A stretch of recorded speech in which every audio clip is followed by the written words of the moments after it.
A ver, vamos a ver. ¿Qué dicen por aquí? Los 11 años de gobierno de Leguía. Ya, muy bien, Carlos. Así es, correcto. ¿Qué más, chicos? ¿Por qué se le llama oncenio de Leguía?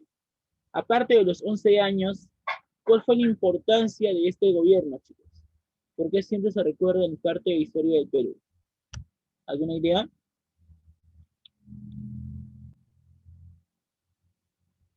Ok, no hay ningún problema. A ver, tantito por el chat. A ver, vamos a ver qué dice. Por el desplazamiento del civilismo. Ajá, muy bien, está correcto. Así es, ¿no? Claro que sí, así es, muchachos, ¿no? Claro, esos dos conceptos tienen que ver bastante con lo que es el oncenio de la Biblia. Así es, chicos. Entonces, vamos a ver por aquí con respecto a lo que es el oncenio, ¿ya? Chicos, el oncenio no es nada más ni nada menos que otro gobierno que tuvo el Perú durante el siglo XX, pero a comparación de los demás gobiernos, ya este gobierno estaría siendo el que más durará con respecto al poder, ¿ok? El oncenio de Leguía, chicos, fue aquel gobierno del siglo XX que tendría mayor duración. Recordemos, chicos, que en el siglo XX hubo dos gobiernos, ¿ok? Hubo dos presidentes que gobernaron más tiempo en el Perú. Pregunta, chicos, ¿quiénes fueron esos presidentes que gobernaron más tiempo en el Perú? A ver si te acuerdas. Uno de ellos es Leguía, de que vamos a hablar el día de hoy. Uno de ellos es Leguía. ¿Y cuál sería el otro presidente, chicos? ¿Qué presidente del Perú gobernó hasta el año 2000? Pero por el tema de la incapacidad moral y por el tema de su renuncia vía fax, el Congreso terminaría vacándolo, desplazándolo por Valentín Paniagua. Claro, Fujimori, ¿cierto? Así es. Entonces, chicos, recuerden que durante el siglo XX hubo dos presidentes que tuvieron mayor tiempo, que estuvieron mayor tiempo en el poder. Uno de ellos es Augusto B. Leguía, ¿ok? Durante la primera mitad del siglo XX, y en los últimos años del siglo XX encontramos a Fujimori, ¿ya? Pero ¿sabes qué? Hay un detalle. Entre Fujimori y Leguía hubo bastante similitud en la forma de gobernar, porque ambos presidentes van a utilizar fondos, ¿ok? Fondos de origen norteamericano, es decir, van a comenzar a realizar grandes inversiones, van a comenzar a generar en este caso grandes préstamos por parte de Estados Unidos, y eso va a generar que el Perú pues en sí comience a mejorar su situación económica, ¿ok? Recuerda que Leguía fue aquel que le estaría poniendo fin al antiguo civilismo, al antiguo gobierno de los oligarcas, ¿ok? De los hacendados. Mientras que Fujimori, durante este proceso de la aplicación del neoliberalismo en el Perú, estaría buscando pues en sí, según la teoría menciona, mejorar al Perú de la hiperinflación que había dejado el primer gobierno de Alan García. ¿Ok? Los dos van a estar en el mismo tiempo en el poder, los dos van a hacer reformas constitucionales, ¿ok? Los dos dieron un golpe de Estado, Leguía dio un golpe de Estado en el año de 1919, ¿ok? Y Fujimori también dio un golpe de Estado en el año de 1990, en el 92, chicos, ¿ok? Los dos reformaron la Constitución, favoreciéndose que cada gobierno, sí, que cada gobierno de estos sea reelegido, o sea, la reelección inmediata, con la famosa ley de interpretación auténtica que estaría diciendo Fujimori. Por eso es que muchos dicen de que tanto el gobierno de Fujimori como el gobierno de Leguía son similares, solo que uno se da en la primera mitad del siglo XX y la última se da durante el último tercio del siglo XX. ¿Ok? Así es. Eso es lo que pasaría con respecto al gobierno de Leguía y Fujimori. ¿Ya? Listo, sigamos. Vamos a ver entonces por aquí el oncenio de Leguía. ¿Ok, chicos? Bien. Recuerda que la palabra oncenio deriva de los 11 años que Leguía se va a mantener en el poder. ¿Ok? Pero la pregunta es la siguiente. ¿Por qué razón o circunstancia Leguía se mantuvo 11 años en el poder? En realidad, chicos, Leguía tuvo dos formas de gobierno o dos tipos de gobierno. ¿Por qué? Como te dije, Augusto B. Leguía llegó al poder a través de un golpe de Estado. El golpe de Estado de 1919 a 1920. ¿ya? Durante este tiempo, Leguía fue un presidente golpista porque dio un golpe de Estado, ¿ya? Pero,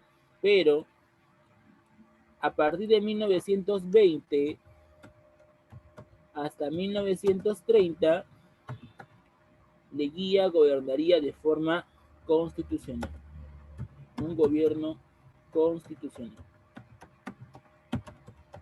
¿Ok? Entonces vamos a ver de que durante el oncenio, o sea, durante los 11 años del gobierno de Leguía, hubo estos dos tipos de gobierno. Uno de ellos fue un gobierno golpista y el otro sería un gobierno constitucional o democrático. ¿Ok? Así que recuerda que hubo dos formas de gobierno, uno golpista y el otro constitucional. Ahora la pregunta es, ¿y por qué Leguía le da golpe de Estado? O sea, ¿por qué Leguía llega al poder a través de un golpe de Estado? Lo que pasa es que en este año, 1919, se habían dado las elecciones, donde dos de los candidatos comenzaron a estar a la cabeza de las encuestas. ¿Quién? Uno de ellos vino a ser un tal Antero Aspillaga, que era un representante de los civilistas, de los oligarcas, y el otro sería Leguía. El problema va a ser que el partido civil, o sea, estamos hablando del poder de los civilistas, estaría beneficiando más a Antero Aspillaga que a Leguía. Incluso acusaron a Leguía de que ellos no iban a reconocer su triunfo. A pesar que Leguía tenía la mayoría de votos de forma de carácter popular, ¿ok? El partido civil desconoció este triunfo que tuvo Leguía y por lo tanto, como Leguía no tuvo otra opción, ¿qué es lo que tuvo que hacer? Dar un golpe de Estado. En este año 1919, el presidente que gobernaba el Perú en la última fase de la República Aristocrática fue el presidente, bueno, expresidente José Pardo y Barrera. ¿Ok? José Pardo y Barrera. Recordemos que José Pardo y Barrera tuvo dos gobiernos, de 1904 a 1908, ¿ok? Pero el problema va a ser pues que en el segundo gobierno, José Pardo y Barrera, ¿qué es lo que hizo? José Pardo y Barrera se dio cuenta que tras las grandes protestas que se había dado por los obreros, debido pues que internacionalmente todos los movimientos socialistas, ¿okay? Habían generado que los obreros luchen por sus cantidades de horas de trabajo, por sus mejoras salariales. Todo eso había ocasionado que José Pardo, para poder estar en el poder tranquilo, sin ningún tipo de manifestación, trate de darle pues ciertos beneficios a los obreros. Y es por esa razón que en el segundo gobierno de Pardo se establece la ley de la jornada laboral de 8 horas de trabajo. Y con esta medida social que realiza José Pardo y Barrera, como que va a tener un poco de tranquilidad. No va a haber muchas manifestaciones como lo que sí hubo en su primer gobierno. En su primer gobierno van a haber muchas revueltas populares, pero en el segundo gobierno, al aplicar esta reforma, José Pardo y Barrera tenía un gobierno semiestable. Pero recuerda pues que durante este gobierno de José Pardo y Barrera, también en el mundo se había dado lo que es la Primera Guerra Mundial. Y el Perú es un país exportador, un país que estaría pues llevando al mercado internacional sus materias primas. Ahora, pregunta chicos, ¿qué tipo de materias primas el Perú comenzó a exportar durante este contexto de la Primera Guerra Mundial? Recuerda que las materias primas que el Perú comenzó a exportar a nivel internacional durante la Primera Guerra Mundial vendría a ser, primero, el caucho. Recuerda que el caucho es un elemento principal que se está vendiendo durante la República Aristocrática, ¿ok? El algodón, la lana, ¿ok? Se estaría vendiendo también el petróleo para los combustibles, ¿ok?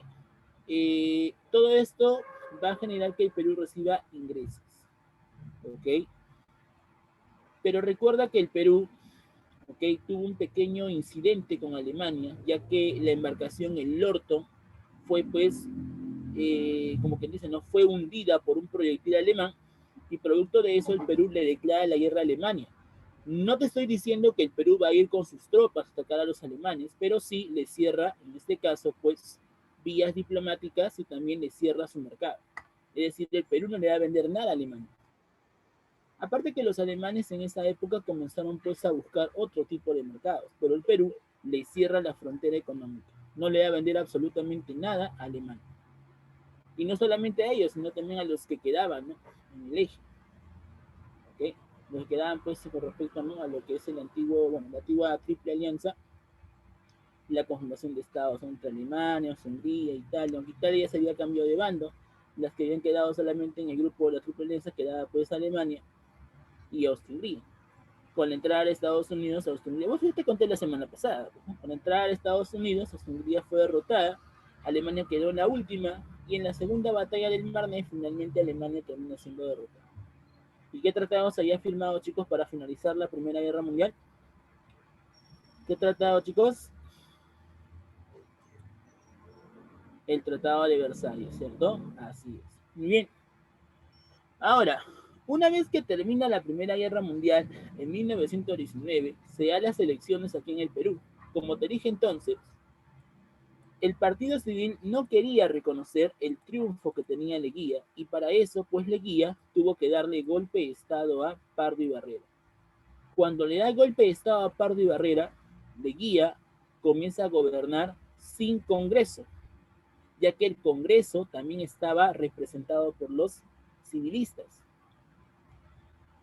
Una vez que Leguía realiza este golpe de Estado y gobierna sin Congreso temporalmente, ¿ok?, Leguía renuncia a su cargo y se lanza como candidato a las elecciones de 1920. Y en estas elecciones de 1920, chicos, Leguía promete algo importante para el pueblo, algo importante que al pueblo le interesaba. Leguía estaba prometiendo al Perú que si él llegaba a la presidencia, ¿ok?, iba a implantar una patria nueva. La pregunta es, ¿qué quiso hacer Leguía implementando su patria nueva? Una patria nueva significa, chicos, de que se está buscando un gobierno sin ninguna intervención de los civilistas. O sea, que los civilistas no tengan ni pies ni cabeza en el Estado, ya que los civilistas durante todo este contexto de la República Aristocrática se han beneficiado a sí mismos. ¿Okay? Los que más se han beneficiado son el sector de la clase alta, la oligarquía, la aristocracia limeña y peruana a la vez.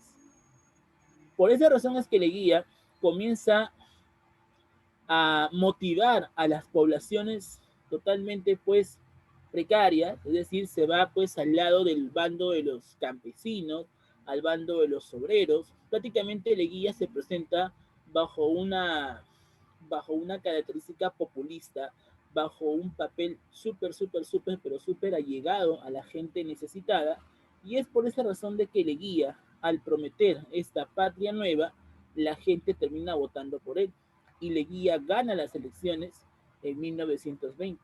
Leguía se presenta entonces una, bajo una política súper populista. ¿Qué es lo que la gran mayoría de políticos hacen? Con tal de ganar pues, votos, ellos se dedican pues, a realizar pues, venta, regalo más que todo, ¿no? Regalo de, por ejemplo, arroz, azúcar, ¿no? Los comedores populares, cocinas, ¿no?, ollas comunes, entre otros. Así es. El populismo, chicos, es una estrategia política que utilizan todos con tal de llegar al poder y así tener la mayor cantidad de votos. ¿Ya? Muy bien. Eso es lo que estaría pasando entonces, muchachos, en este contexto. ¿Ya? Ahora, cuando Leguía llegó al poder en 1920, Leguía lo que estaría haciendo es reformar la Constitución. Pregunta al examen. ¿Por qué Leguía estaría reformando la Constitución? Leguía estaría reformando la Constitución porque la Constitución peruana aún tenía ciertas medidas que el civilismo había ejercido en el Estado. Y lo que Leguía buscaba era limitar el poder del civilismo, limitar el poder de la oligarquía, de la clase alta. Y para eso Leguía tuvo que hacer cambios en la Constitución. Antes, los presidentes del Perú, chicos, gobernaban cada cuánto. Cada 4 años gobernaban los presidentes. Pero con la reforma constitucional que hace Leguía, ahora la cantidad de tiempo de gobierno sería 5 años, lo que actualmente tenemos. Nuestros presidentes actualmente gobiernan 5 años. Fue una de las reformas que Leguía realiza en la Constitución. Otra reforma que también Leguía hace, aparte de estos cuatro, aparte de la implementación de los 5 años de gobierno, es la elección inmediata. Terminaba su gobierno de Leguía y por lo tanto se podía presentar como candidato y podía ganar las elecciones y podía ser nuevamente presidente, lo que ahora está prohibido, ¿no? Un presidente actual no puede pues terminar su mandato y a la vez lanzarse como candidato. Aunque bueno, ¿no? Esto lo estamos viendo ahorita con Vizcarra, ¿no? Solamente mira sinvergüenza que todo lo que ha provocado en su gobierno, y ahora el sinvergüenza se ha lanzado como congresista, ¿no? Así es. Y esta que hace morisqueta, esta que hace su maña con tal de que siga lanzándose como candidato y pueda llegar al Congreso, ¿no? Imagínate, ¿no? Él no decía que el Congreso del Perú era lo peor que podía haber pasado, bla, bla, bla, bla, ya. Date cuenta que Vizcarra es un doble cara. Así es, solamente busca su beneficio. Así es, muchachos. ¿Ya? Así que cuidado con ese partido Somos Perú. ¿Ya? Listo, chicos. Sigamos. Entonces, esto es lo que va a pasar con respecto a Leguía. ¿Ya? Dice, ¿puede eliminar un presidente la no reelección para así lanzarse de nuevo? Es probable que sí. Pero date cuenta, pues, que la gran mayoría de presidentes siempre han querido mantenerse en el poder. ¿Ok? Siempre han querido mantenerse en el poder. Así es. Uh-huh. Así es, chicos.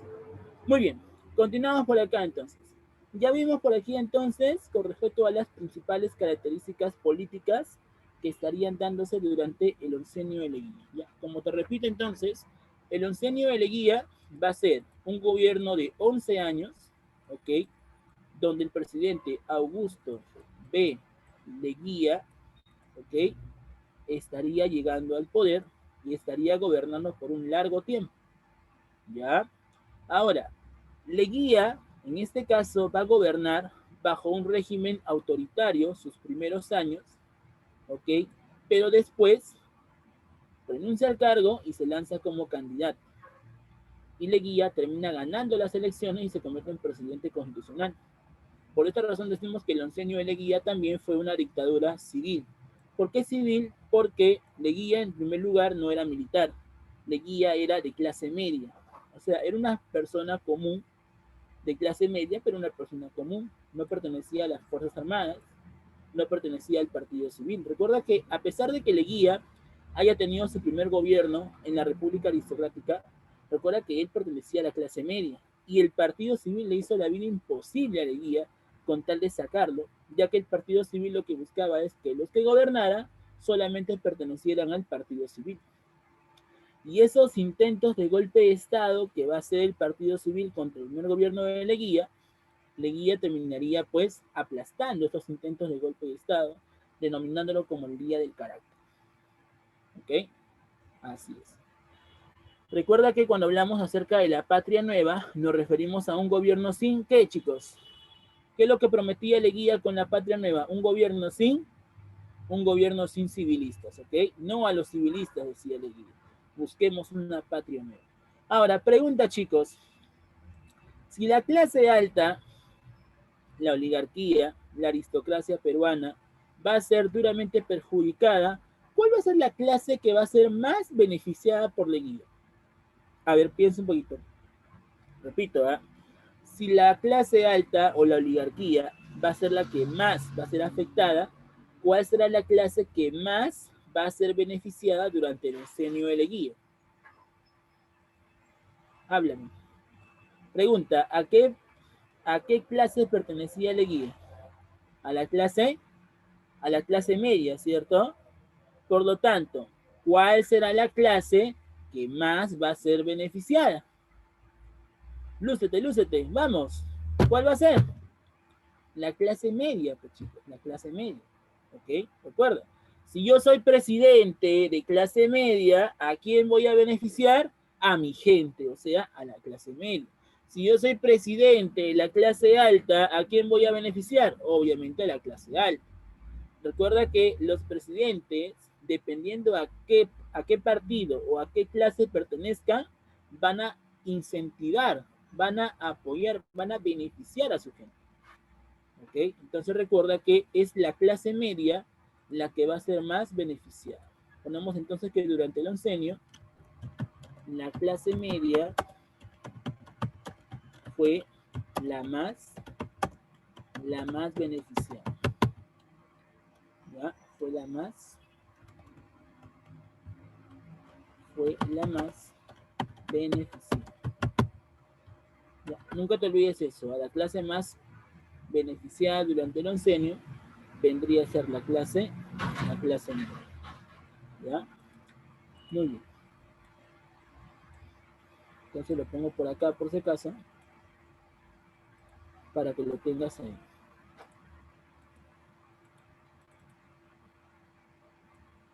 La clase más beneficiada de la clase media.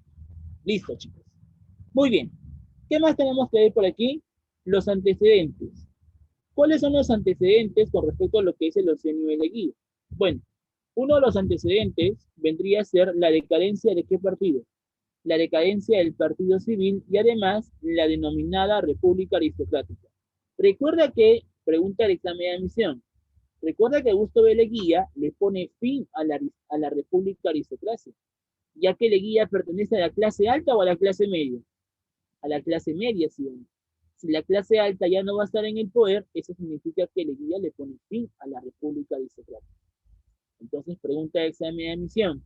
¿Qué consecuencia política trajo inmediatamente el oncenio? El fin de la República Aristocrática o el fin de los privilegios de la clase acomodada. En castellano, la oligarquía. ¿Ah? ¿Qué otro antecedente más estaría dándose durante el oncenio? Por ejemplo, recuerda que ya en el año 1919 había finalizado la Primera Guerra Mundial o la Gran Guerra, ¿cierto? Así es. Pregunta, chicos, cuando finalizó la Primera Guerra Mundial, ¿cuáles son los países que se convirtieron en potencia? Cuando finalizó la Primera Guerra Mundial, chicos, ¿cuáles son los países que se convirtieron en potencia? Lo vimos la semana pasada, vamos. ¿Cuáles fueron? Háblame, vamos. Alemania. Alemania se vuelve potencia. No me digas. No. Estamos hablando de potencias. Potencias. No hemos dicho perjudiciales. Muy bien. Potencias. Potencias. Vamos. ¿Qué países se convirtieron en potencia después de la Primera Guerra Mundial? Fueron dos, recuerda. Uno es Estados Unidos. Uno es Estados Unidos. ¿Y el otro cuál es? Gran Bretaña no, Gran Bretaña entra en crisis, Francia también entra en crisis. El otro país que se vuelve potencia, chicos, es Japón. Estados Unidos y Japón se vuelven potencia después de la Primera Guerra Mundial. ¿Ok? Recuerda eso, ¿ah? Si no lo sabes, anótalo. La semana pasada te lo comenté. Estados Unidos y Japón se vuelven las potencias después de la Primera Guerra Mundial. ¿Ok? Ahora, pregunta, chicos, después de haberse dado la firma del Tratado de Versalles, ¿qué va a pasar con Estados Unidos? Estados Unidos, chicos, había entrado en un gran apogeo económico, pero ¿a partir de qué año? A partir de los años 20. ¿Ya?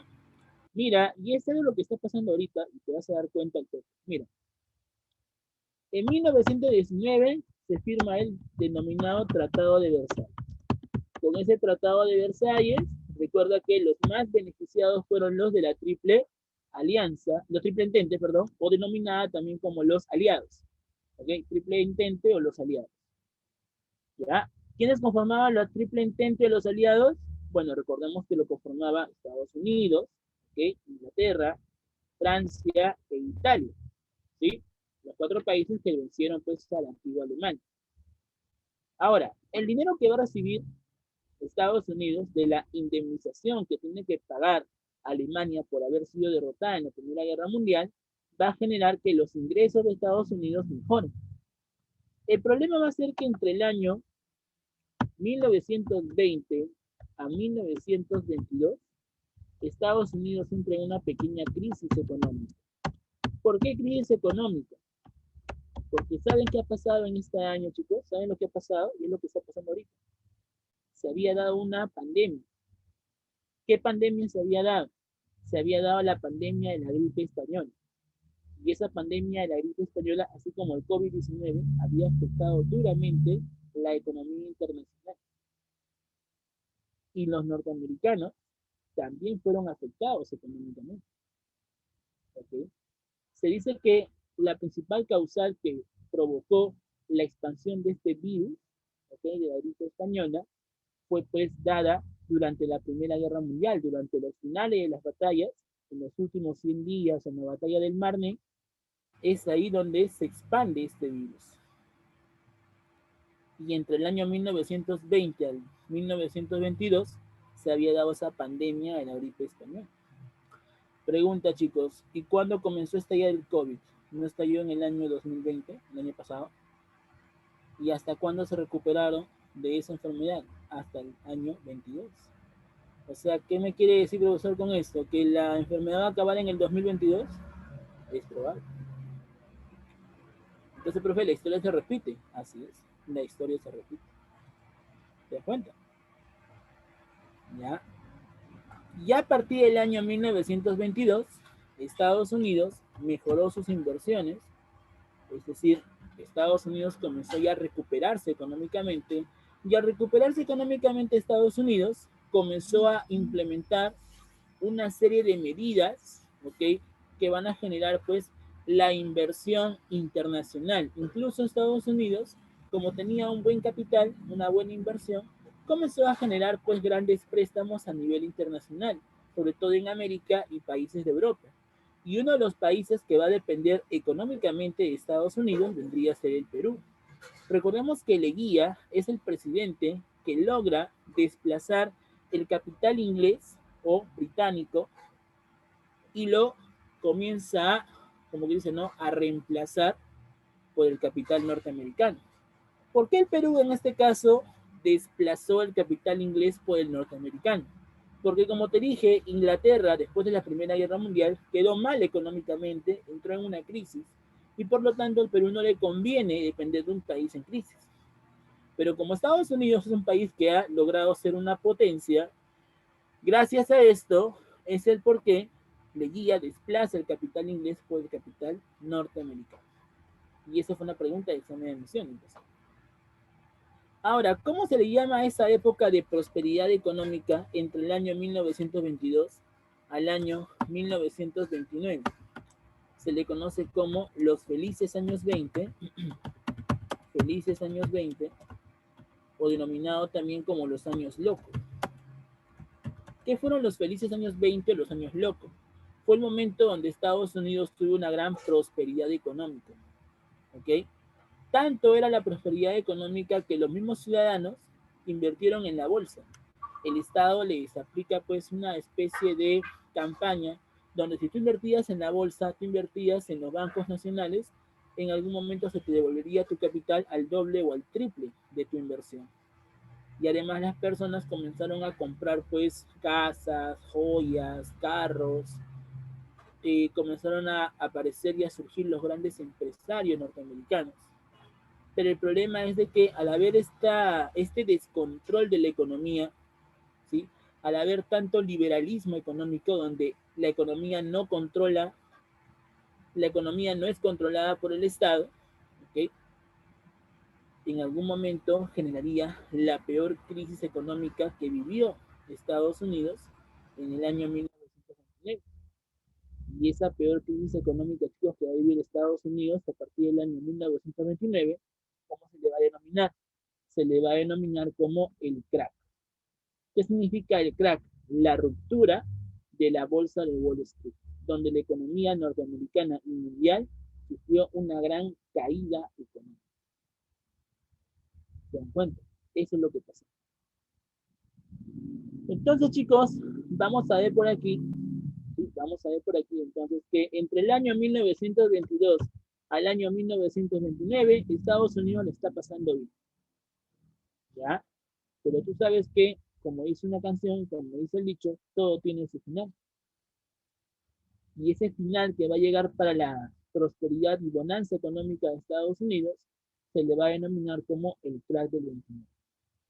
Entonces, este es el acontecimiento o el contexto internacional que está pasando mientras Augusto B. Leguía está gobernando el determinado oncenio. ¿No, chicos? Esto es lo que está pasando como principal antecedente. ¿Qué más? Vamos a ver por aquí también que el gobierno de Leguía también fue un gobierno represivo. ¿Por qué fue un gobierno represivo? Lo que pasa es que como Leguía había favorecido mucho a la burocracia estatal, ya que mucha gente de la clase media comenzó a trabajar para el Estado y obviamente sus sueldos salían de la plata del Estado, aparecieron grandes protestas, donde dos jóvenes, uno fue universitario y el otro fue un intelectual, comenzaron a dirigir estos levantamientos populares. Uno de ellos fue el famoso Víctor Raúl Haya de la Torre, el fundador del partido El APRA, ¿ok? Haya de la Torre, Haya de la Torre, Haya de la Torre, ¿ok? Este joven universitario desde los 17 años dirigió las protestas más violentas, podría decir, contra el régimen de Leguía, ¿sí? Encabezando pues a sectores populares y también representando a la clase media. Y el otro intelectual, que era pues un joven también lisiado, ¿ok? Y producto de estar lisiado, él no pudo pues llegar a la universidad, aparte que pertenecía pues a una condición pobre, una condición pues precaria, se dedicó a trabajar en los diarios, como el diario La Prensa, el diario La Mauta, y comenzó a publicar a través de artículos periodísticos críticas contra el Estado de Leguía, contra el gobierno de Leguía o contra el Estado actual. Por esa razón es que a este joven justamente se le denominaría como el famoso José Carlos Mariátegui. Entonces, mira, Haya de la Torre y Mariátegui van a ser aquellos rebeldes que van a generar pues revueltas populares. Y producto de esto, Leguía, ¿qué es lo que hace? Leguía les ofrece, primero a Haya de la Torre, le dice lo siguiente: o deja de hacer tantas revueltas o te mando a la cárcel. Y para eso Leguía lo manda a México, lo deporta por haber sido uno de los más rebeldes y violentos durante su gobierno. Pero lo que no sabía Leguía es que cuando Haya de la Torre llegue a México, se estaría pues relacionando con aquellos rebeldes de la Revolución Mexicana. Y uno de los principios de la Revolución Mexicana fue la denominada reforma agraria, que lo había plantado un tal Emiliano Zapata. ¿Ok? Y producto de esas ideas que se van a gestar en la Revolución Mexicana, Haya de la Torre, en México, a partir del año 1923-24, fundaría el denominado partido El APRA. Profe, ¿qué significa el APRA? No me vayas a decir que APRA en esta época se llama Partido Aprista Peruano. En esta época, chicos, APRA tiene otro significado.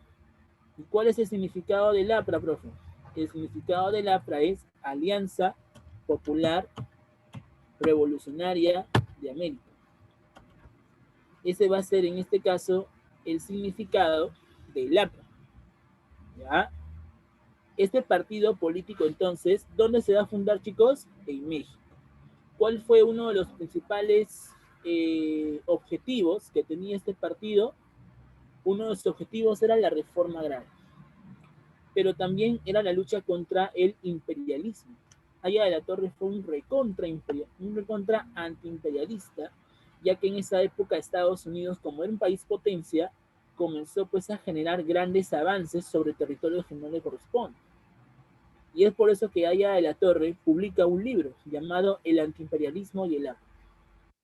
Y el otro rebelde, que también pues en sus artículos periodísticos publicaba estas críticas contra el Estado, sería invitado a través de una beca a Italia. Leguía le da una beca de estudios a Mariátegui, lo manda a Italia. ¿Para qué? Para que ya no continúen estas protestas sociales. Pero lo que no sabía Leguía es que cuando Mariátegui regrese al Perú, Mariátegui fundaría un partido denominado como el Partido Socialista. el Partido Socialista del Perú. ¿Ya? Y una de las instituciones y una de las confederaciones que estaría fundando este Partido Socialista sería la CGTP, que durante mucho tiempo, durante los años 1940, 45, 50, van a generar protestas sociales. ¿Te das cuenta? Entonces, eso es lo que va a pasar con respecto a lo que es el gobierno represivo de Leguía. Leguía lo que quiere es eliminar a estas amenazas contra su gobierno. Y para eso lo que tuvo que hacer Leguía es deshacerse de estos dos líderes que generaban bastantes protestas. ¿Okay? ¿Hubo otros, profesor? Sí, hubo otros, pero entre los más importantes destaca Aya de la Torre y José Carlos Mariátegui. ¿Ya? Muy bien. ¿Alguna pregunta hasta aquí, chicos? ¿Alguna pregunta hasta aquí? Hello, ¿alguna pregunta hasta aquí? Chicos, ¿una pregunta? Bien, ok, continuamos. Ahora, vamos a ver en este caso las características o los aspectos con respecto al gobierno de Leguía. Primero hablemos acerca del aspecto político y a la vez económico. A nivel político, chicos, Leguía estaría representando ¿a quién? Estaría representando a la clase media, porque él era de clase media. Y los que más van a ser beneficiados son los de la clase media. Además, Leguía lo que está buscando, ¿qué cosa es? Leguía está buscando tener una imagen populista, donde su gobierno sea aceptado por muchas clases, por la clase alta, por la clase baja, obviamente por la clase media también. Pero ¿qué es lo que hace Leguía? Leguía se pone de acuerdo con todas las clases para que ellos no puedan boicotear su gobierno. ¿Ok? A nivel económico, lo que Leguía quiere es que el capital norteamericano pueda invertirse en el Perú. Y es por esa razón de que Leguía, ¿qué es lo que hace? Desplaza el capital inglés por el capital norteamericano. Leguía, chicos, va a ser uno de los políticos más diplomáticos con los gringos, tanto que Leguía invitaría a muchos inversionistas norteamericanos aquí al Perú y los traería a una de las ciudades más famosas del Perú. ¿Y cuál es en este caso la ciudad más famosa del Perú? Lima. Pero Leguía se puso a pensar y dijo, ah caramba, si yo quiero que los gringos vengan y se sientan cómodos, entonces necesito embellecer a la ciudad de Lima. Y es por esa razón de que Leguía, ¿qué es lo que hizo? Lo que hizo es recibir préstamos de Estados Unidos y con esos préstamos embellecer todo lo que era Lima. Leguía con esa plata, chicos, comenzó a embellecer lo que es la famosa Plaza San Martín. Esa Plaza San Martín, donde tú, por ejemplo, ves a gente que está protestando, que está con sus pancartas ahí, ¿ya? Esta Plaza San Martín, chicos, fue construida durante el gobierno de Leguía. Fue embellecida. Inclusive, chicos, si algún día tú has ido a la Plaza San Martín, te vas a dar cuenta que hay una similitud entre la Plaza San Martín con el caso de Central Park. Ustedes saben por película de repente, ¿no? Como Mi Pobre Angelito, otras películas que hayan dado en Nueva York, ¿ok? Ustedes saben que Central Park es uno de los grandes parques que hay en Nueva York. Y Central Park es bastante parecido a lo que es la Plaza San Martín. Y al frente de Central Park se encontraba pues el Hotel Plaza, ¿no? El hotel más grande de Nueva York. Curiosamente, al frente de la Plaza San Martín se encuentra el Hotel Bolívar, ¿no? Entonces, date cuenta que el verdadero propósito por embellecer la ciudad de Lima, chicos, ¿cuál era? El verdadero propósito por embellecer la ciudad de Lima era que los gringos vengan acá, se sientan cómodos, se sientan en casa y puedan seguir invirtiendo su dinero. Pero también es necesario también la creación de distritos para la gente acomodada, para la gente de dinero. Es por esa razón de que Leguía mandó a crear los distritos, por ejemplo, de San Isidro, Miraflores, ¿ok? Los distritos más pitucos. Y una avenida que permitiría la llegada a esos distritos pitucos sería lo que hoy en día es la avenida Arequipa. Tú sabes que con el corredor azul pasas toda la avenida Arequipa y vas a llegar de frente a San Isidro y a Miraflores, ¿ya? Pero esa avenida Arequipa, durante el gobierno de Leguía, fue llamada como la avenida Leguía.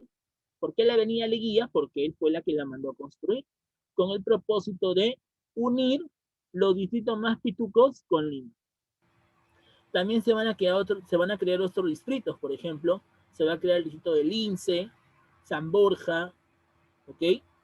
Se van a construir avenidas que puedan conectar esos distritos, por ejemplo, la avenida Brasil, ¿ok?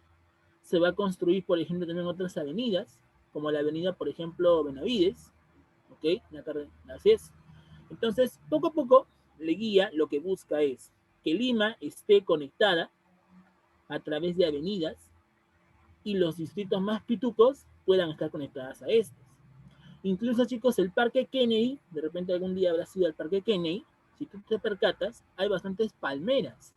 Esas palmeras que hay en el Parque Kennedy, chicos, aunque no lo crea, fueron traídos desde Hawái. Leguía, ¿qué dijo? Leguía dijo así como... ¿Cómo se llama este cantante? Que canta Hawái de vacaciones. ¿Cómo se llama este cantante? Me olvidé ya. Maluma, ¿no? Ya. Leguía así como Maluma dijo, no, Hawái de vacaciones, traigo las palmeras para el Perú y esas palmeras se van a quedar en el Parque Kennedy.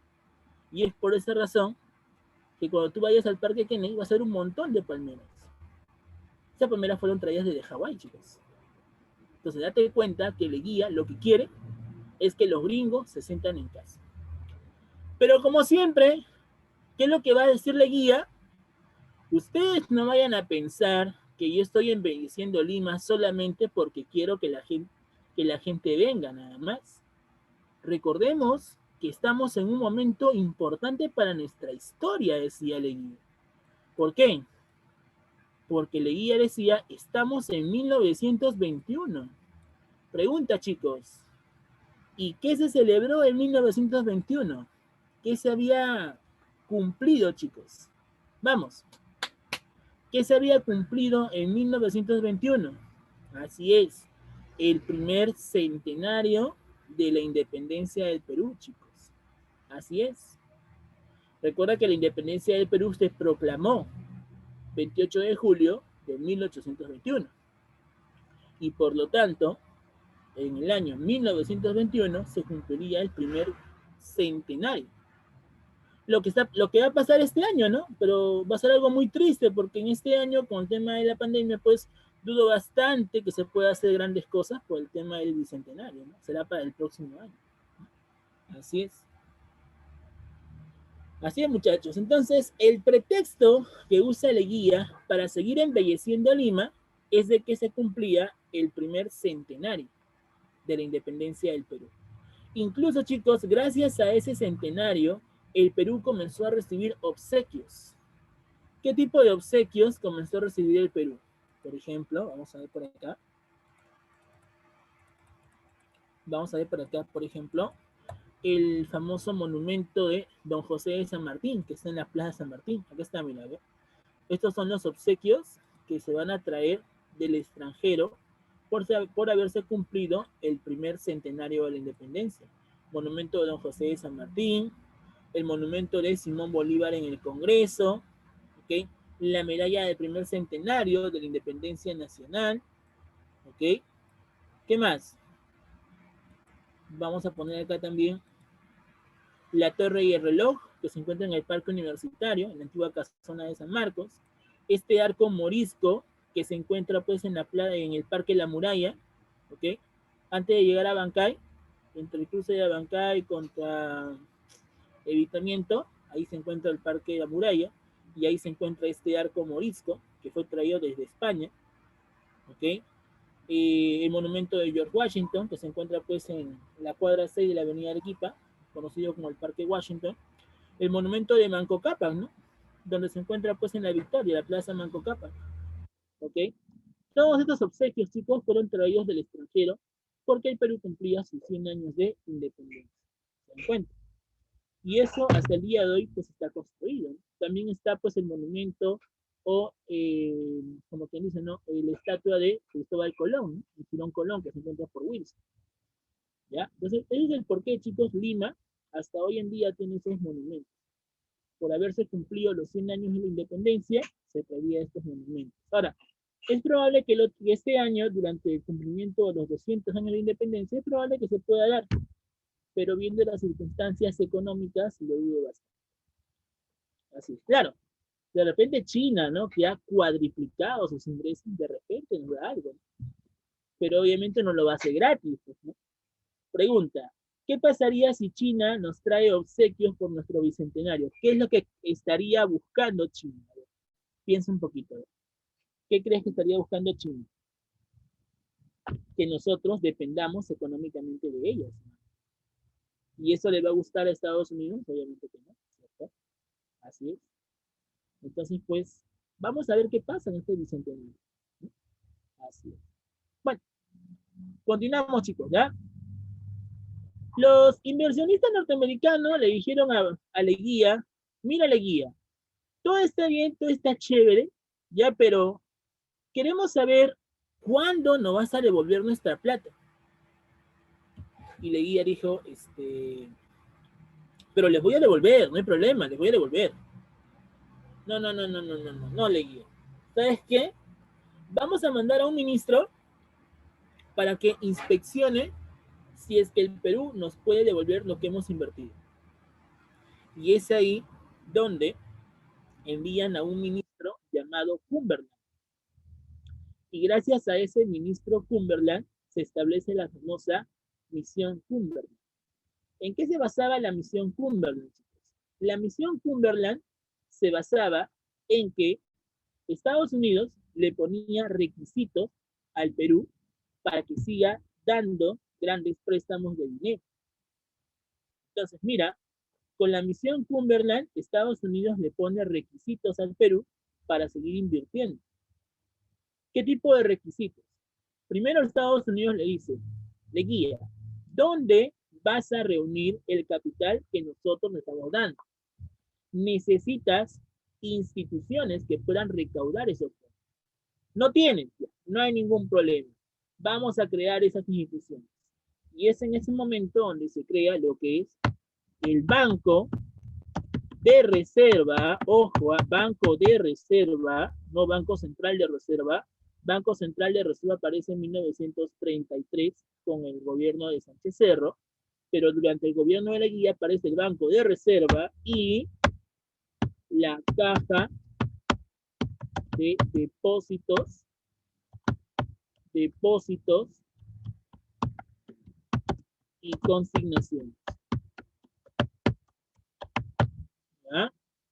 Entonces, con la misión Cumberland, chicos, se estaría creando estas dos instituciones importantes, el Banco de Reserva y la Caja de Depósitos y Consignaciones.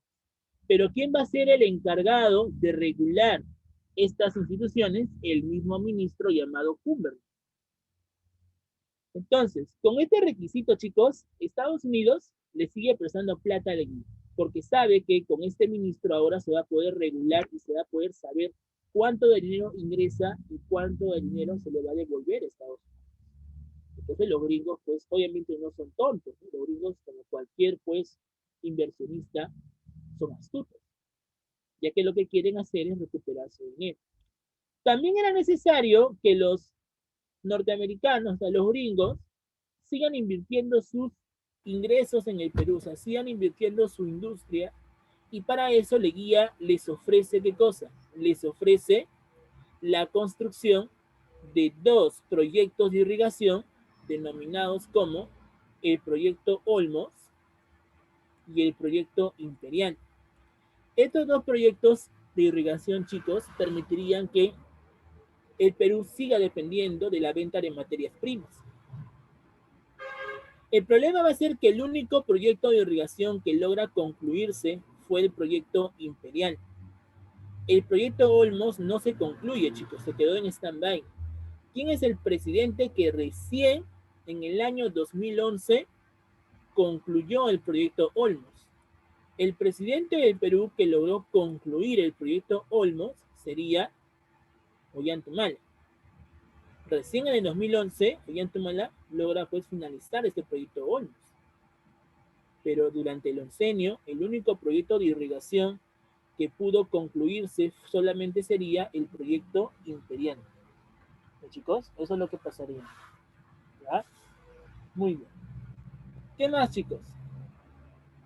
Muy bien.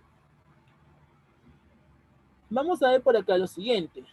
Después de estos principales aspectos económicos, vayamos ahora al aspecto social y político.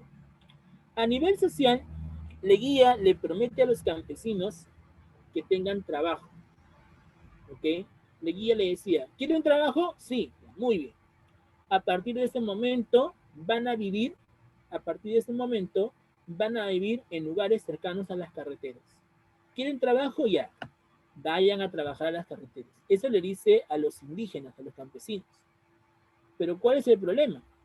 El problema, chicos, es que ese trabajo va a ser una explotación contra los indígenas. ¿Por qué? Porque trabajaban y no recibían sueldo. Es un trabajo obligatorio, pero no reciben sueldo.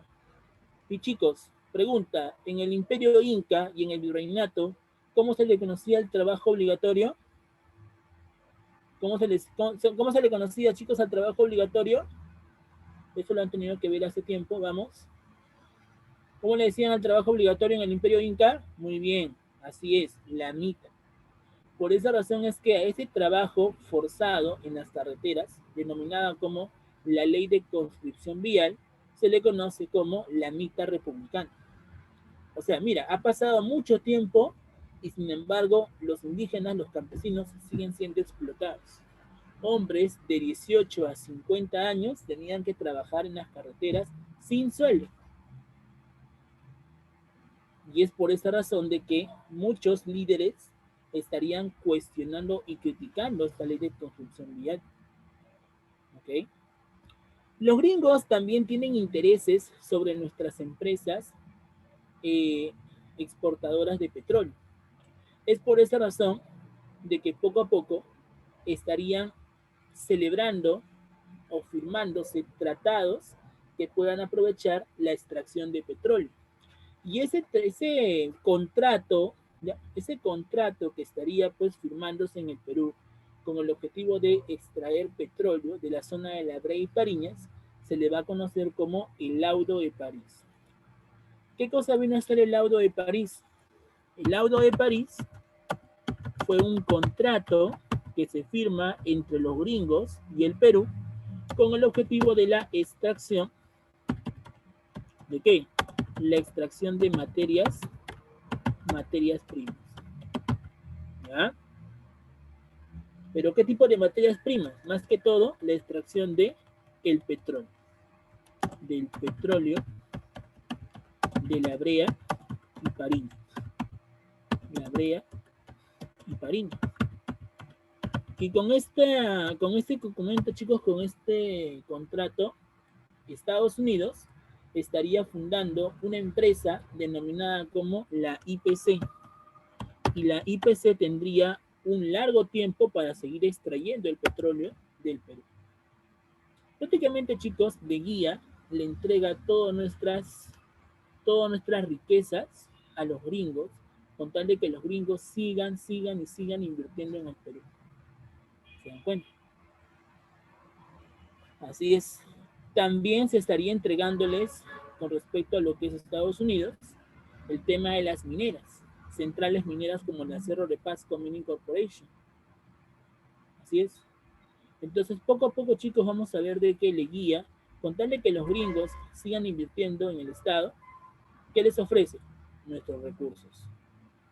Por esta razón, su gobierno fue conocido también como un gobierno entreguista. ¿Ok? Así es, esto es lo que estaría pasando. ¿Ya? Muy bien, ¿qué más? Bueno, en el primer gobierno de Leguía tienes que recordar que se celebran dos tipos de tratados, ¿no? El tratado denominado como Velar de Río Branco, que nos pone pues fin a los límites fronterizos entre Perú y Brasil, y el tratado Polo Bustamante le pone fin, en este caso, a los límites fronterizos entre Perú y Bolivia. ¿Ya? ¿Qué más? Bueno, eso es como Leguía se lanza al poder generando una serie de manifestaciones, dándole golpe de estado a Pardo, ¿ok? Se presenta bajo una imagen populista, ¿ok? ¿Qué más? Una vez de que Leguía llega al poder, comienza a realizar sus reformas, ¿ok? ¿Qué más? Vamos a ver también que en el aspecto económico, Leguía estaría generando la reforma tributaria, incremento de los impuestos para la exportación y la importación, también se le sube el impuesto a lo que es el tabaco, el alcohol, el fósforo y la gasolina, así que permitirían pues la mejora de la economía nacional. Acá están justamente las instituciones que se van a crear. Realmente es Banco de Reserva, ¿ok? Y la Caja de Depósitos y Consignaciones que estaría creando Augusto B. Leguía durante el 11. ¿Ya? Muy bien. ¿Qué más? Bueno, una vez de haberse dado el aspecto económico, vamos al aspecto político. Chicos, pregunta, ¿qué significaba la patria nueva para Leguía? ¿Un gobierno sin qué? Un gobierno sin civilistas, ¿cierto? ¿Qué buscaba la patria nueva? Democratizar la política, es decir, que la política se vea a través de una idea totalmente democrática, o sea, que la gente puede elegir a sus gobernantes, sino que un partido pueda colocar a sus gobernantes. Sí, eso fue una gran, pero gran, eh, una gran caída para el partido civil. Fortalecer y modernizar al Estado. Bueno, se necesita necesariamente pues que el Estado siga y siga mejorando. ¿Ok? Desarrollar un vasto programa de obras públicas, ¿no? Con el tema del embellecimiento de Lima, la construcción de las carreteras y todo eso. Solucionar los problemas fronterizos. Durante el oncenio de Leguía, chicos, durante 1922 y 1929 también se van a firmar tratados, ¿ok? Con los países de Chile y Colombia. ¿Qué tratados se van a firmar con Chile y con Colombia? Por ejemplo, vamos a ver por acá, de que el tratado que se estaría firmando con Colombia se estaría denominando como el Tratado Salomón Lozano, donde nosotros, ¿qué es lo que vamos a hacer? Nosotros le vamos a entregar una zona denominada como el Trapecio Amazónico. Toda esta zona se lo vamos a entregar a Colombia. ¿Por qué, profe? Lo que pasa es que Estados Unidos, ¿ok? Le dice a Colombia, oye Colombia, ¿por qué no dejas libre a Panamá? Si Panamá es un lugar totalmente independiente, entrega a Panamá, haz que Panamá sea internacional, yo te prometo que ese territorio que tú estás cediendo, te lo vamos a devolver algún día. Entonces Colombia entrega a Panamá y Panamá deja de ser un territorio colombiano. Y es en ese momento donde Estados Unidos le pone presión al Perú y le dice, ¿sabes qué? Es momento de solucionar este problema. Entrégame ese trapecio amazónico, ¿ya? ¿Por qué? Porque Colombia quiere un acceso libre al Amazonas. Y como Colombia quiere un acceso libre al Amazonas, tú solamente entregas ese trapecio, ya que también te vamos a devolver un territorio. ¿Y qué territorio supuestamente nos iba a dar Colombia a cambio de ese trapecio amazónico? Nos iba a entregar un triángulo llamado el Triángulo de Sucumbíos. ¿Ya? Supuestamente esto hemos ganado y esto hemos perdido. Pero ¿qué más hemos perdido? Hemos perdido un puerto importante denominado como el puerto de Leticia. Y en 1931, los habitantes del puerto de Leticia se negaron a cumplir con ese tratado Salomón Lozano. Por esa razón es que durante el gobierno de Sánchez Cerro se estaría dando pues la guerra contra Colombia, debido a que Leticia estaba en juego. Los habitantes de Leticia no querían ser parte de Colombia. ¿Sí es? Entonces, con el Tratado Salomón Lozano, nosotros entregamos el trapecio amazónico y ganamos el triángulo de Sucumbíos. Pero ¿cuál es el problema, chicos? En el año 95, en el gobierno de Fujimori, con la guerra con Ecuador, perdimos ese triángulo de Sucumbíos y el Perú seguía y seguía reduciéndose como un pedazo de carne a la parrilla. Bueno, ahora, puede ser una pregunta de geografía. ¿Cuál fue el límite fronterizo que tuvo el Perú después de haberse firmado el Tratado San Lozano? El límite fronterizo que se estaría dando después de darse el tratado Salomón-Lozano sería el río ¿qué? El río Putumayo, ¿ya? El río Putumayo sería el límite fronterizo natural que tendríamos entre Perú y Colombia.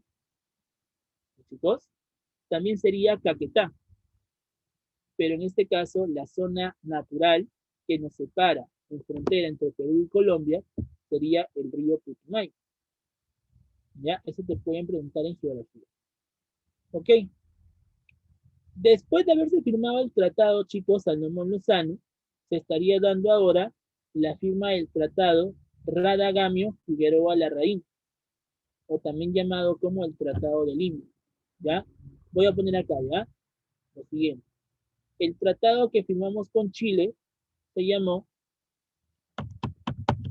Tratado Radagamio Figueroa Larraín.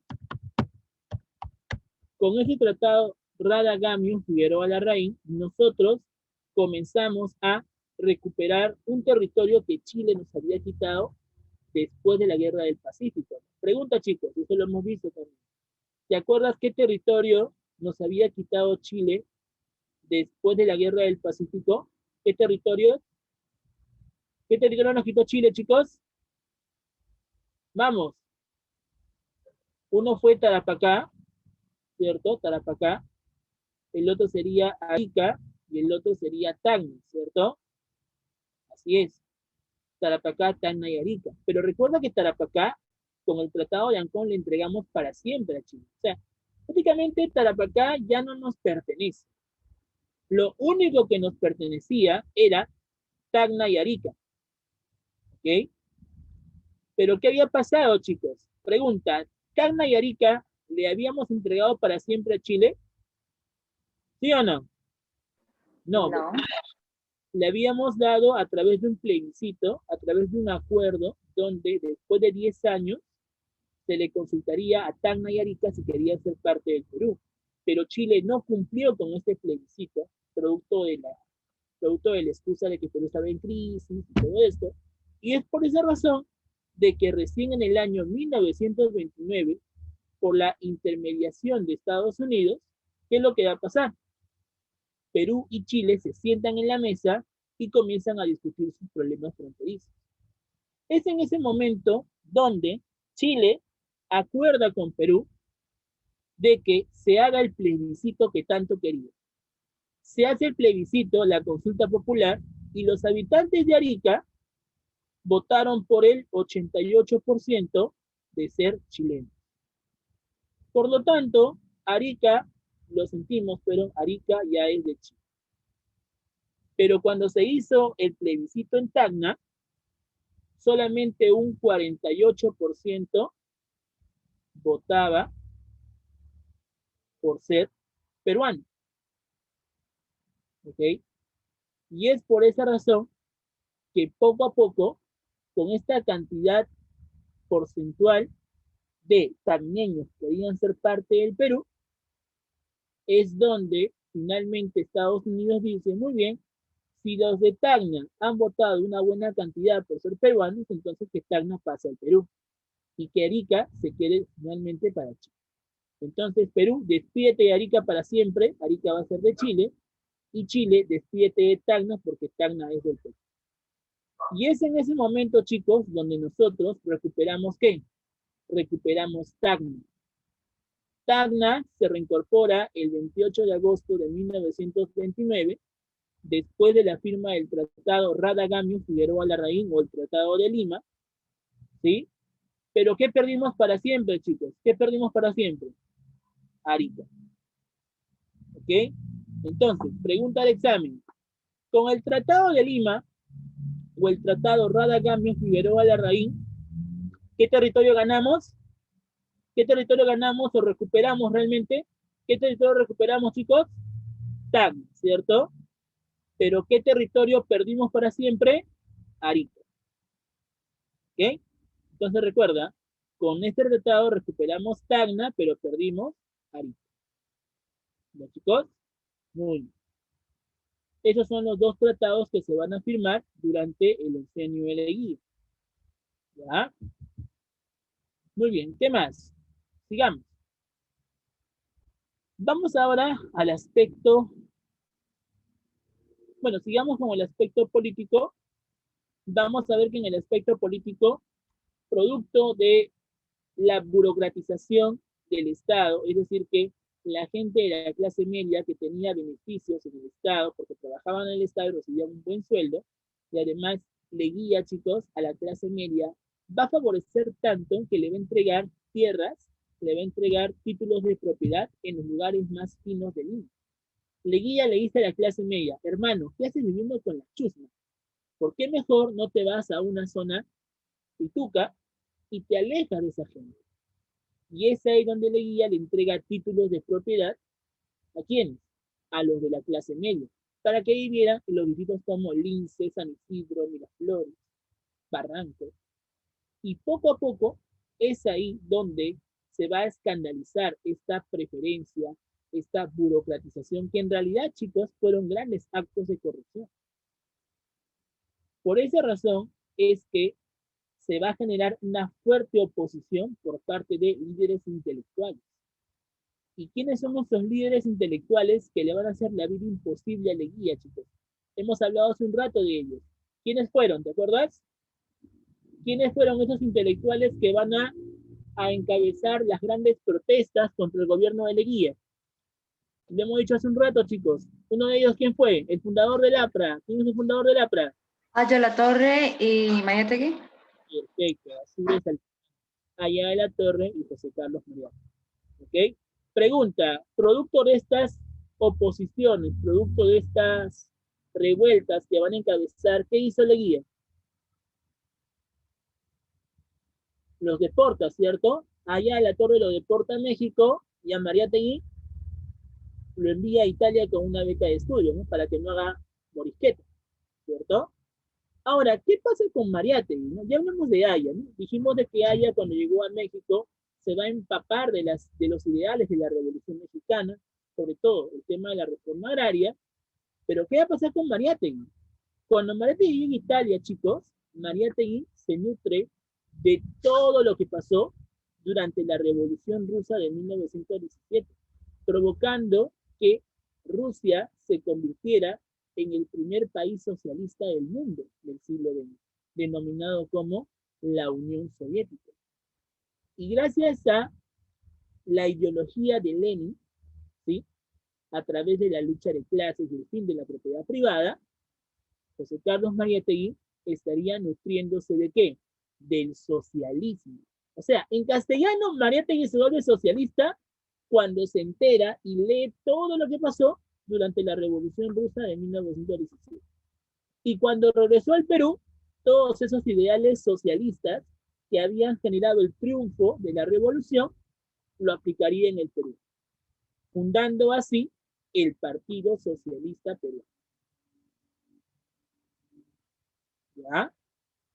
Entonces, pregunta al examen, ¿cómo José Carlos Mariátegui introdujo los ideales socialistas en el Perú cuando él fue llevado a Italia y se nutre, ¿no? Se nutre de todo el proceso de la Revolución Rusa de 1917 y gracias a eso lo introduce en el Perú, fundando el Partido Socialista del Perú, el primer Partido Socialista del Perú. ¿Ok? Eso es lo que va a pasar. ¿Ok, chicos? Muy bien. Ahora, cuando Leguía, chicos, llegó al poder también, el Congreso que lo va a acompañar, obviamente, tenía que ser su gente, tenía que ser miembros de la clase media. Algo parecido a lo que hizo Fujimori, ¿no? Pregunta, chicos, ¿por qué Fujimori dio el golpe de Estado del 92?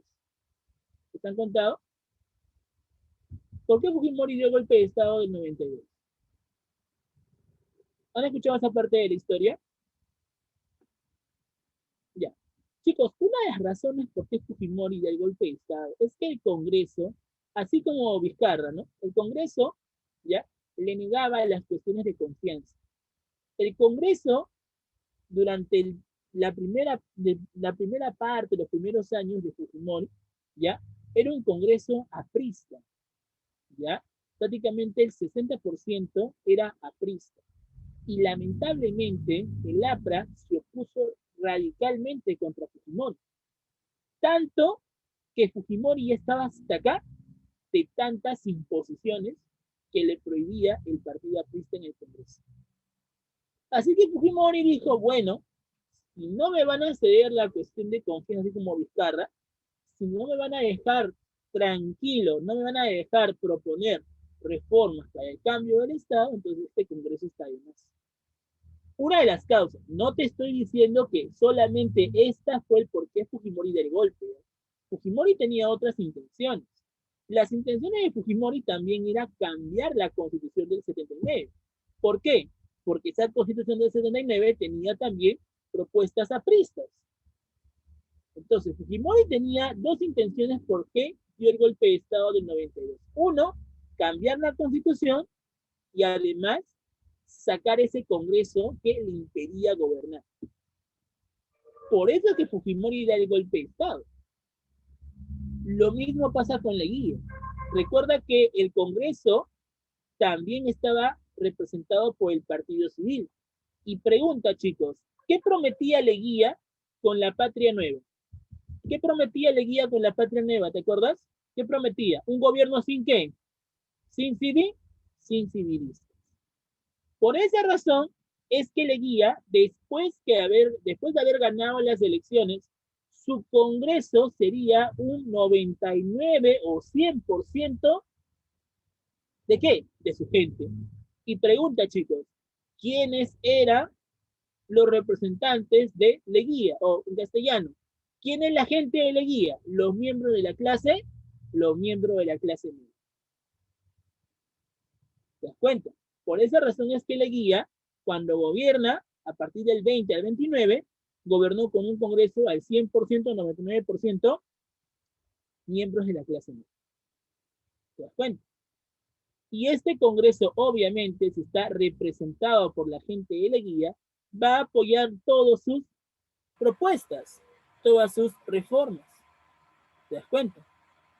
Eso es lo que va a pasar. ¿Ya? Así es. Pero como te dije, tras estos beneficios que va a recibir la clase media por tanta escandalización de corrupción, estarían apareciendo los líderes opositores de su gobierno, denominados como los partidos de masa. Pregunta, chicos, ¿y cuáles fueron los partidos de masa que se van a oponer al gobierno de Leguía? ¿Cómo se llamó el partido de Haya? El APRA, ¿cierto? El APRA. ¿Y cómo se llamó el partido que fundó Mariátegui, chicos? ¿Cómo se llamó el partido? Hello, ¿cómo se llamó el partido de Mariátegui? El Partido Socialista, ¿ya? Partido Socialista del Perú, PSP, Partido Socialista del Perú, ¿ok? Estos dos partidos, tanto el APRA como la PSP, vendrían a ser los partidos de masa que van a estar en contra del gobierno de Leguía. Ambos tenían principios totalmente antiimperialistas, sobre todo el APRA. ¿Ya? Mariátegui, chicos, después de haber regresado al Perú, publica una de sus obras más importantes donde cuestionaría el problema que va a sufrir el indígena, el campesino, durante mucho tiempo del siglo XX. ¿Y cómo se llamaría, chicos, esa obra donde Mariátegui cuestiona los abusos que sufre el indígena durante toda esta fase del siglo XX? ¿Cómo se llama esa obra, chicos? Vamos, por literatura tienen que haberlo visto, chicos, vamos. ¿Cómo se llama esa obra? Muy bien, así es, Alejandro. Los 7 ensayos de interpretación de la realidad peruana. 7 ensayos de interpretación de la realidad peruana. ¿Ok? Por ejemplo, ¿de qué hablaban los 7 ensayos? Uno de los ensayos, el ensayo número 1, hablaba acerca del problema del agua. ¿Por qué el problema del agua? Porque el patrón, el hacendado, controlaba el agua. Los campesinos que trabajaban en las tierras, ¿ya? Tenían que pagar al patrón para poder beber agua. los campesinos no eran libres para beber agua. Las tierras que trabajaban no les pertenecían. Producto de eso, Mariátegui lo critica duramente en el primer ensayo denominado como el problema del agua. En el segundo ensayo, Mariátegui habla acerca del problema de la tierra, donde el campesino trabajaba las tierras, pero esas tierras no le pertenecían. Y por lo tanto, Mariátegui buscaba una reforma agraria, que las tierras pasen a los campesinos y que los hacendados no abusen tanto del campesino. También hablaba acerca de la centralización y la descentralización. Decía que todo era Lima. El Perú era Lima. Pero el Perú no es Lima. El Perú son los departamentos que hay alrededor de él, ¿no? Antes, pues, se hablaba de 24. Pero a partir del año 2005 hacia adelante, se habla de 25 regiones. ¿Te das cuenta?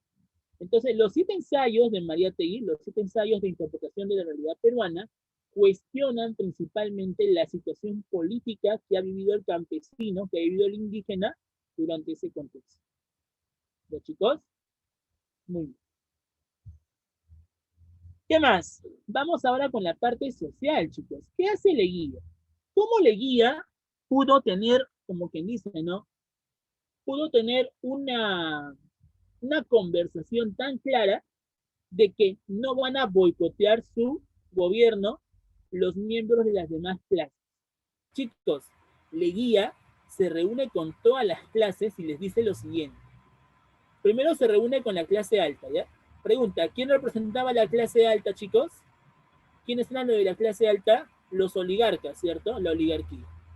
¿Qué le dice a la oligarquía? Le dice, miren, si a ustedes se les ocurriera en algún momento boicotear mi gobierno, lo que primero voy a hacer es boicotear sus mercados. ¿Y de qué dependían sus mercados? Dependían de la venta de materias primas. Leguía le dice, les voy a cortar todo lo que es los canales de agua.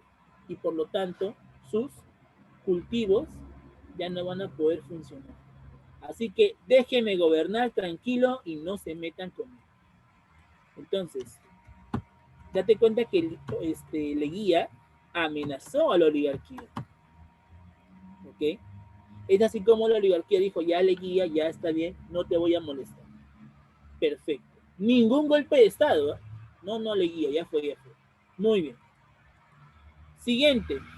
Leguía ahora se reúne con ¿quién? Se reúne con los burgueses, con la burguesía nacional. ¿Y qué le dice Leguía a la burguesía nacional? Les dice, ustedes quieren que el Estado financie, el Estado invierta en sus negocios, perfecto. Apoyen mi gobierno, pero no le pongan trabas a mi gobierno. ¿Y qué dijo la burguesía? Bueno, pues a nada, ya Leguía, está bien, chévere, perfecto, dijo Leguía. Ahora se va con el sector más grande de todos. Pregunta, chicos, ¿cuál es el sector más grande durante el oncenio de Leguía? Pregunta, ¿cuál es el sector más grande durante el oncenio de Leguía? ¿Quiénes lo conforman? Lo conforma la clase baja, pero van a ser los más beneficiados. ¿Quiénes fueron los más beneficiados? La clase media, chicos. La clase media, así es. Profe, una pregunta. Usted que me habla hace rato de la clase media. Profesor, ¿quiénes conforman la clase media? Muy bien, buena pregunta. La clase media, chicos y chicas, ¿ya? La clase media lo conforma los intelectuales, los estudiantes universitarios, por ejemplo, de San Marcos, ¿ya? Cuando terminaban su carrera no tenían chamba, no tenían trabajo, pero era de clase acomodada. Antes solamente estudiaba la gente que tenía plata, los pitucos.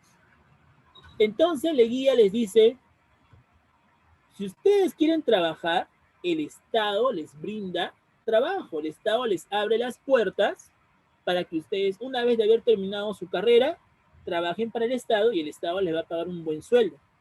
Y no solamente un buen sueldo, también más beneficios que ustedes deseen. Y eso permitió que toda la clase media favoreciera el gobierno de Leguía. ¿Ok? Y finalmente, chicos, Leguía se estaría reuniendo ¿con quién? Con la clase baja. ¿Con quiénes? Con los campesinos y los obreros. ¿Qué le promete Leguía a los campesinos y a los obreros? Leguía le promete a los campesinos y a los obreros, ¿qué cosa? Primero, más beneficios laborales y salariales, más trabajo, ¿ok? Y además que el Estado iba a proteger los intereses de los campesinos.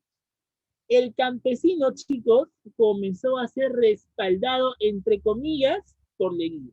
Leguía le dijo a los campesinos, si ustedes notan algún tipo de abuso o algún tipo de opresión por parte de sus patrones, ustedes tienen la facultad de venir a Palacio de Gobierno para reclamar esos abusos y el Estado los va a proteger. Y para eso vamos a fundar una institución que pueda velar sus intereses y además pueda protegerlos del abuso del patronazgo.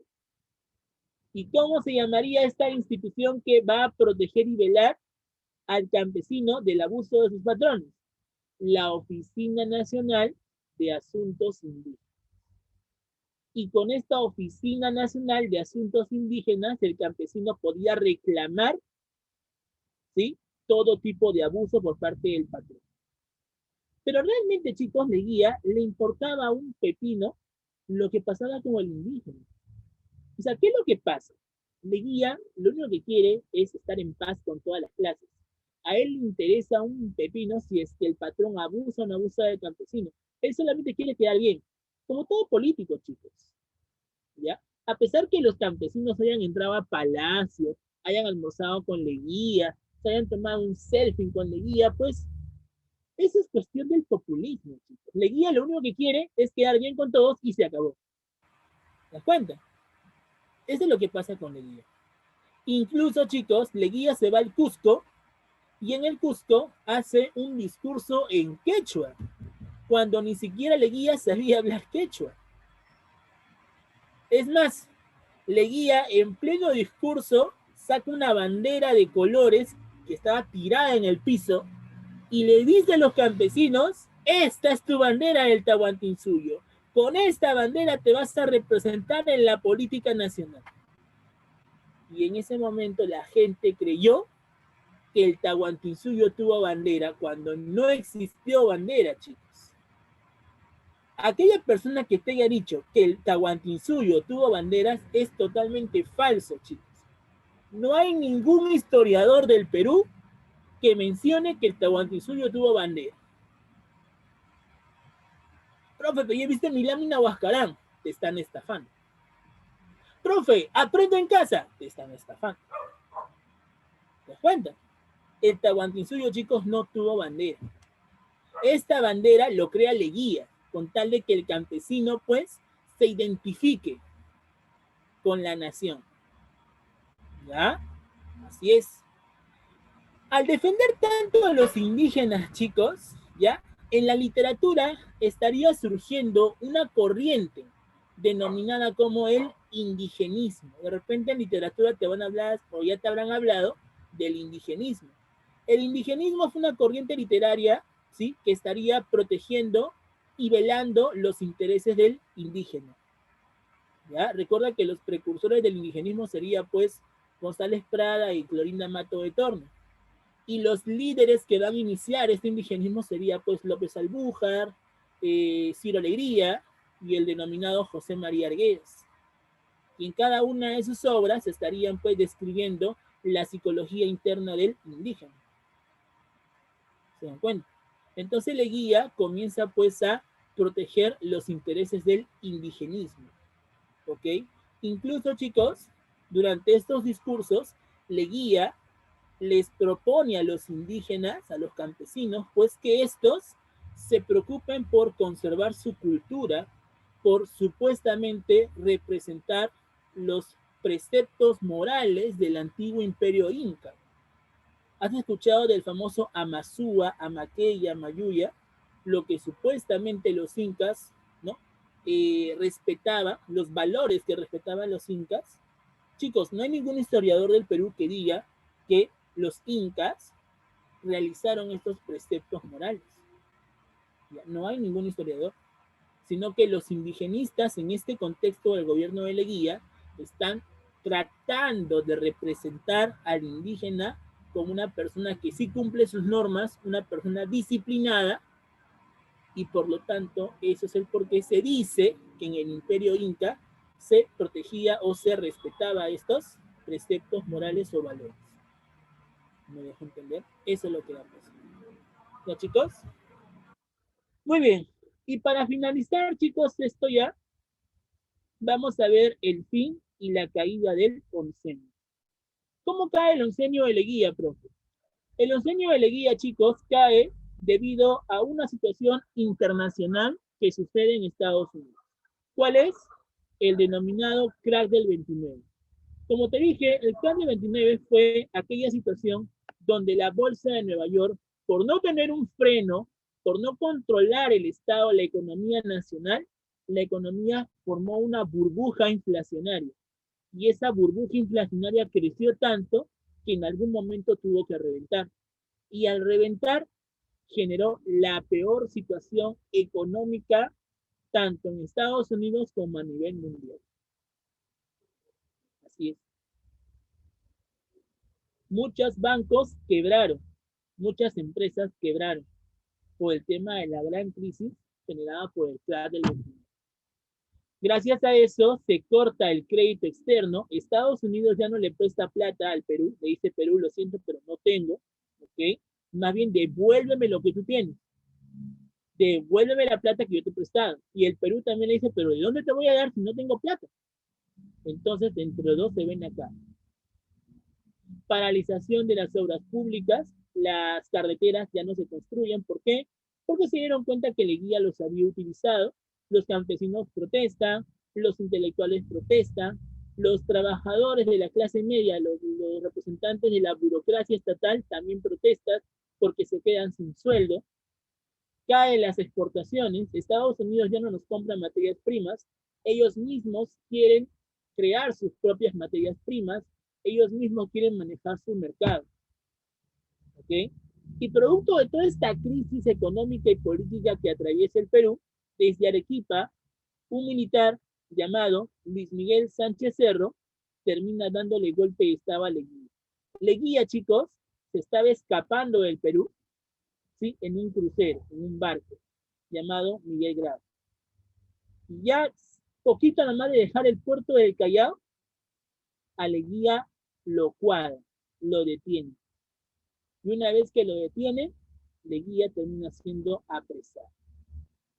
Y a esa revolución que dirige Luis Miguel Sánchez Cerro se le va a conocer como la Revolución Social. Leguía termina siendo prisionado y termina siendo trasladado a lo que es la isla San Lorenzo. Y Leguía, chicos, se va a morir en la cárcel. ¿Por qué? Porque Leguía estando en la cárcel, pues va a sufrir de muchas enfermedades. Y eso es lo que Fujimori tenía miedo, pues, y lo que tiene miedo.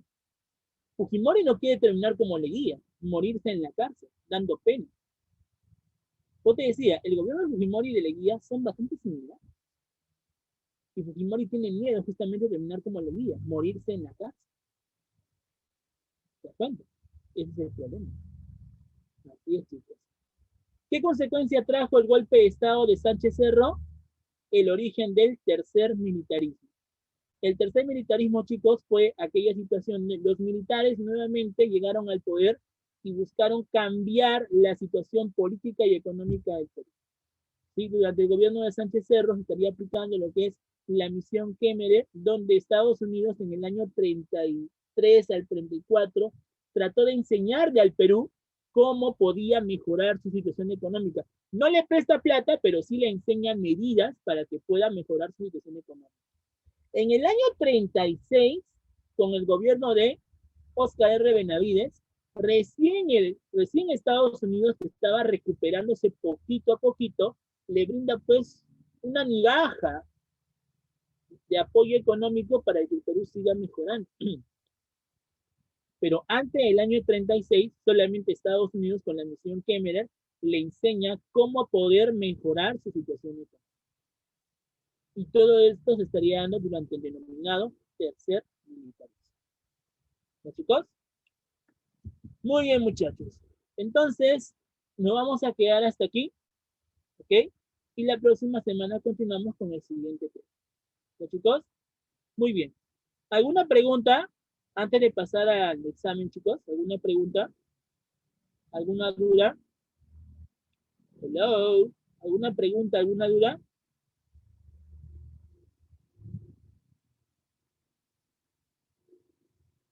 Hubo un cuarto militarismo, solo que no se ha llamado como tal. ¿Por qué? Te explico. En el tercer militarismo gobernaron dos militares, Sánchez Cerro y Benavides. ¿Ok?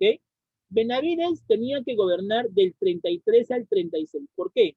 Porque Sánchez Cerro fue asesinado por un aprista llamado Abelardo Mendoza Leiva. ¿Por qué? Porque durante el gobierno de Sánchez Cerro, el APRA conspiró tanto contra Sánchez Cerro que se dio una masacre, denominada como la masacre de Chanchán. Entre el año 32 al 33 se había dado el año de la barbarie, donde los apristas fueron duramente perseguidos y asesinados durante esta revuelta. Y como venganza, el APRA, con tal de sacar a Sánchez Cerro del poder, Abelardo Mendoza Leiva, uno de los dirigentes apristas, termina matando, asesinando a Sánchez Cerro. ¿Okay? Al asesinar a Sánchez Cerro, Óscar R. Benavides, que era pues su general al mando, termina, como quien dice, ¿no?, supliendo su cargo.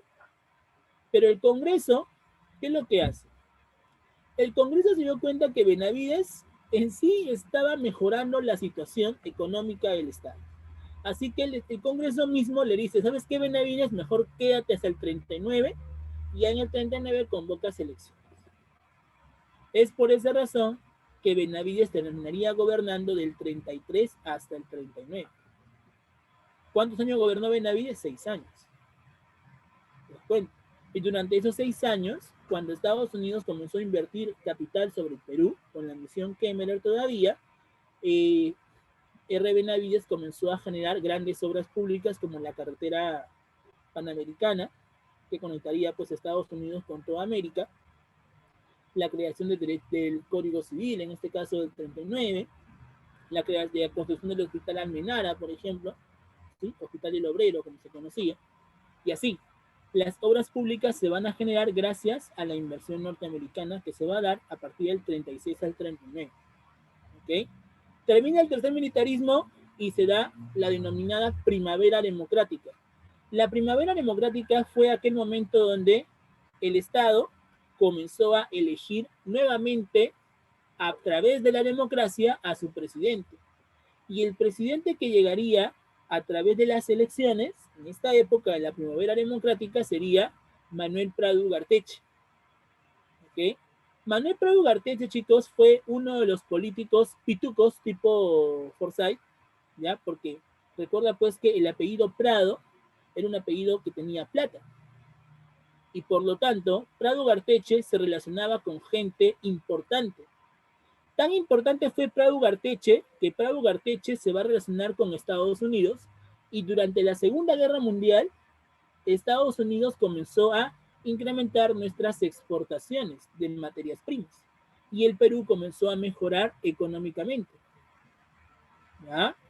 Después de Prado Ugarteche se da el gobierno de, en este caso, Bustamante y Rivero, José Luis Bustamante y Rivero, pero el problema es que José Luis Bustamante y Rivero, al darse cuenta que la economía ya no está mejorando porque ya no hay importaciones, no hay exportaciones, ya que la Segunda Guerra ha terminado, la economía entra en descenso y producto de eso se van a generar revueltas y protestas. Tantas protestas y revueltas va a haber que desde Arequipa nuevamente aparece otro militar denominado como Manuel Apolinario Odría, que le da golpe de estado a Bustamante y Rivero y gobernaría alrededor de 8 años, denominado como el Ochenio de Odría. Odría era militar. Después de que Odría termina su gobierno, ¿okay? Primero llegó al poder a través de un golpe de estado del 48 al 50, pero al igual que Leguía, también renuncia a su cargo y se lanza como candidato, denominado como la Bajada al Llano.